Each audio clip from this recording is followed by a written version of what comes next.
Video کو like کر کے آگے شیئر ضرور کر دینا۔ طلاقیں ہوتی ہے، میں یہاں جتنی بہویں ہیں انہیں ایک بات بتاتا ہوں، طلاق انشاءاللہ نہیں ہوگی۔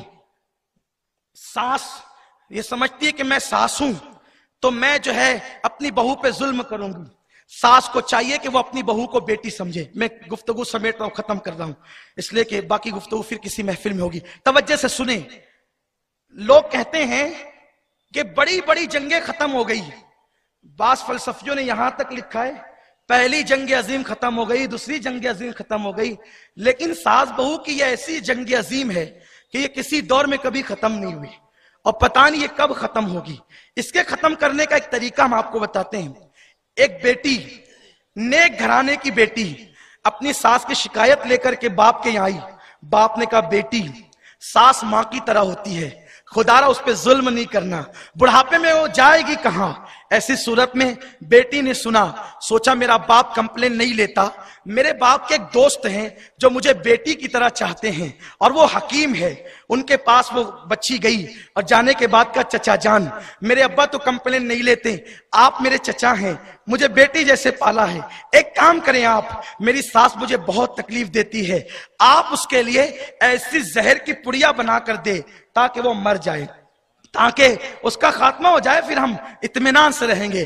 وہ واقعی حکیم تھا، وہ واقعی حکیم تھا اور وہ اسلام کے قانون کے مطابق حکمت کرتا تھا۔ اس نے کہا بیٹی بیٹھ، ٹھیک ہے، 1 مہینے کی پڑیا تجھے دیتا ہوں، بیٹی اگر 1 دن میں دوں گا تو وہ مر جائے گی، سب تجھ پہ شک کریں گے، تیری روزانہ اس سے جھگڑے اور زک ہوتی ہے، بیٹی ایک کام کرنا، تیرے اوپر الزام نہیں آئے اس لیے میں جو ہے وہ سلو پوائزن جو ہوگا بہت دھیرے دھیرے اثر کرے گا، 1 مہینے کے بعد مر جائے گی تو تیرا نام بھی نہیں آئے گا، تیرا کام بھی ہوگا۔ اس نے کہا بہت اچھا۔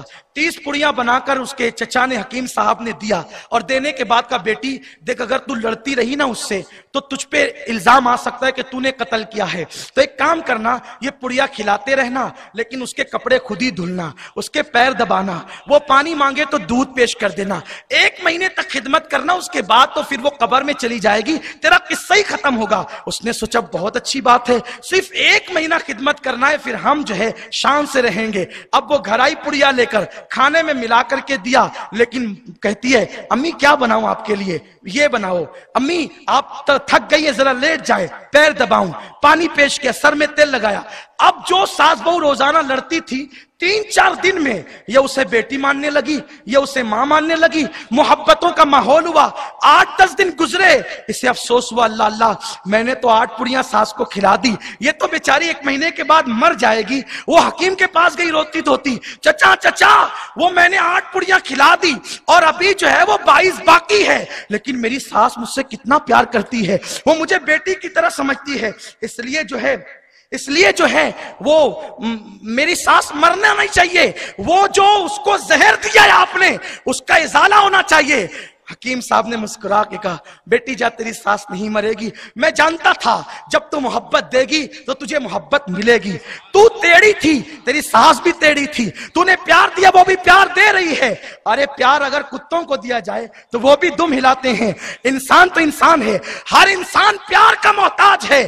لوگوں یاد رکھو پیار دو گے تو پیار ملے گا، نفرت دو گے تو نفرت ملے گی۔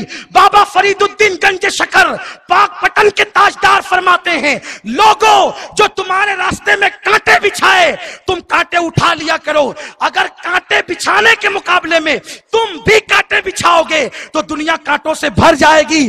ہم کانٹے بچھانے والے نہ بنے، ہم کانٹے اٹھانے والے بنے۔ کانٹے بچھا کر کے انسان کے دل کو سکون نہیں ملتا، کانٹے اٹھا کر کے انسان کے دل کو سکون ملا کرتا ہے۔ اس لیے جو خواتین اپنی ساس پہ الزام لگاتی ہے، جو بہویں اپنی ساس پہ الزام لگاتی ہے، جو ساس اپنی بہووں پہ الزام لگاتی ہے، وہ اللہ کی بارگاہ میں سچی توبہ کریں اور اے ساس تو ظلم کیوں کرتی ہے؟ تو نے ہی تو اتنے ارمانوں سے بہو ڈھونڈ کر کے لایا، اب تو اپنے انتخاب کے ساتھ ظلم کر رہی ہے۔ تیرا بیٹا تھا تو بہو آئی، خدا را محبت قائم کرو، سیریلوں سے زندگی نہ سیکھو، اسلام سے زندگی سیکھو، قانون اسلام سے زندگی سیکھو۔